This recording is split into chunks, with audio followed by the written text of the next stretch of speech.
कोई गुस्से में अचानक किसी का कत्ल कर दे, पहले से कोई प्लानिंग ना हो, तो क्या ऐसे में कातिल को कम सजा मिलती है? और पूरी सोची समझी साजिश के तहत अगर कोई कत्ल करे तो क्या ऐसे में सजा बढ़ जाती है?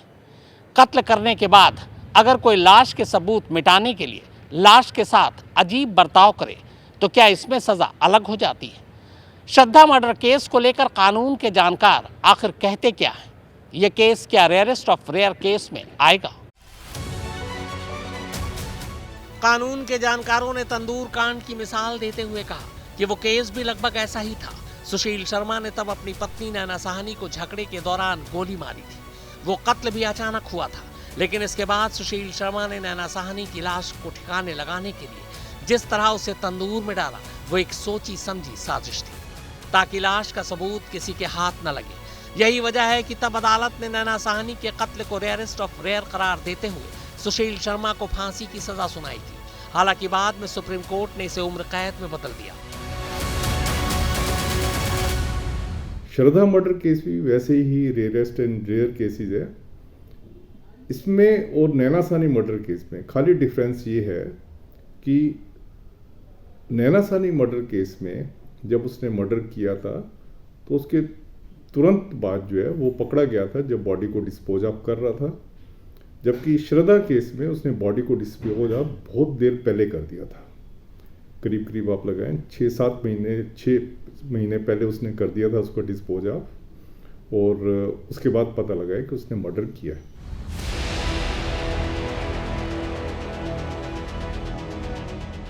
कानून के जानकारों के मुताबिक श्रद्धा केस भी बिल्कुल वैसा ही केस है।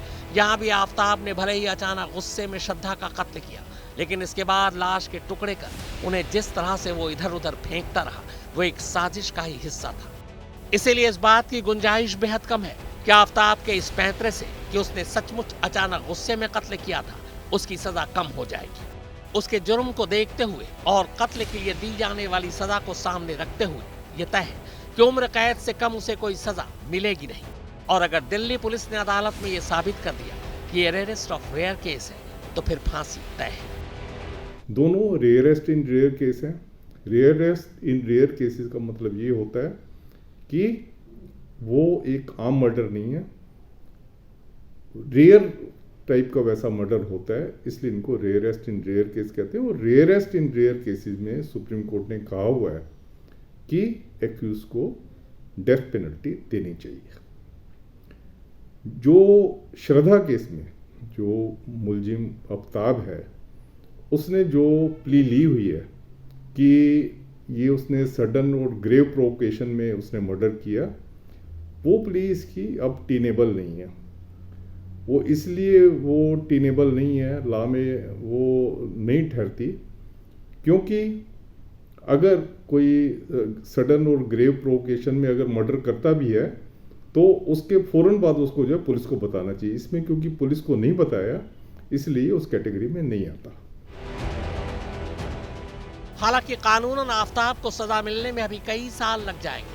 पहले तो निचली अदालत है, फिर हाई कोर्ट, फिर सुप्रीम कोर्ट। मतलब कितनी भी जल्दी सुनवाई निपटा ली जाए, 5-10 साल तो लग ही जाएंगे।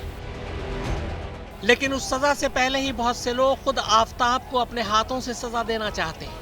ऐसे ही कुछ लोगों ने सोमवार को आफ्ताब की उस जेल वैन पर हमला बोला था जिस वैन से वो फॉरेंसिक लैब से वापस तिहाड़ जा रहा था। आफ्ताब के खिलाफ लोगों के गुस्से को देखते हुए न सिर्फ जेल के बाहर बल्कि अब जेल के अंदर भी उसकी सुरक्षा कड़ी कर दी गई है। आफ्ताब को आम कैदियों से अलग सेल में रखा गया है। 24 घंटे सीसीटीवी कैमरे से उसकी निगरानी की जा रही है। साथ ही जेल संतरी भी लगातार उसकी हर हरकत पर नजरें गड़ाए। श्रद्धा मर्डर केस की जांच जैसे जैसे आगे बढ़ रही है, वैसे वैसे पुलिस कई सबूत इकट्ठा करती जा रही है। हालांकि अभी भी इस मामले में कई ऐसे सबूत हैं जिनकी जांच रिपोर्ट आना बाकी है, जिसके आधार पर यह तय होगा कि वाकई आरोपी इस मामले में शामिल है या फिर नहीं। पुलिस के पास न सिर्फ सर्कमस्टांशियल एविडेंसेस हैं, बल्कि इस मामले में फॉरेंसिक एविडेंसेस भी हैं।